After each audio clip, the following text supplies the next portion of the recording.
Αντώνη Καραπιπερη. Τα χόμπι αδιαφεσβήτητα έχουν πολλαπλά ωφέλη. Μα τι γίνεται όταν κάποιος δεν μπορεί να βρει το χόμπι που του ταιριάζει? Σε ποιο σημείο ένα χόμπι γίνεται ακόμα μία υποχρέωση? Ο Αντώνης Καραπιπερης ξερευνά τα ερωτήματα αυτά και μας συμβουλεύει σαν ένας καλός φίλος. Dear friend, I'm writing to tell you about some things that I have never told you before.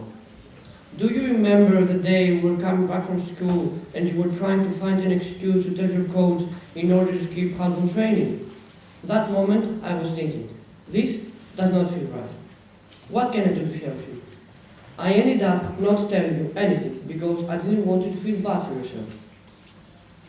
Do you remember the day that you told me that in the last 6 months you had tried 3 different sports and joined 5 different teams? Well, you know, at that moment I felt bad for you, and I want to tell you that it is okay if you can find a hobby that suits you. It's okay to experiment different things. It's okay to not be into sports. It's okay to stop trying so hard. But I didn't tell you any of it, and that's my biggest mistake.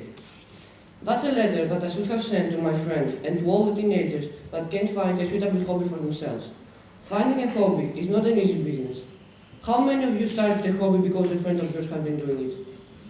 How many of you found it difficult to quit a hobby because you were not into it? How many of you have felt guilty of giving up a hobby and were scared of people judging your choices? If you looked around, you would realize that you are not alone. If, my friends, you're one of the lucky ones who have found a hobby they are passionate about, you know that sticking to the training schedule is not an easy business. The pressure some may feel to be excellent at the hobbies they have chosen is many times overwhelming. Having a bad day, the need to unwind, the need to take a break are sometimes treated like excuses and not as actual needs. My friend, for example, has become the master of excuses. His creativity and imagination surprised me every time. But, however clever or original every new excuse was, he had the same look on his face, guilt and shame. In this way, hobbies may become habits for teenagers because a person is pushing them to their hobbies even if they don't want to do them. This person could be either a parent or a coach, or even this little voice in your head that criticizes every decision you make. Parents of my friends, could you please be less strict and let your kids skip their hobbies once in a while? Can you please let your kids experiment with different things and reassure them that there is nothing wrong with them if they don't find the one they like?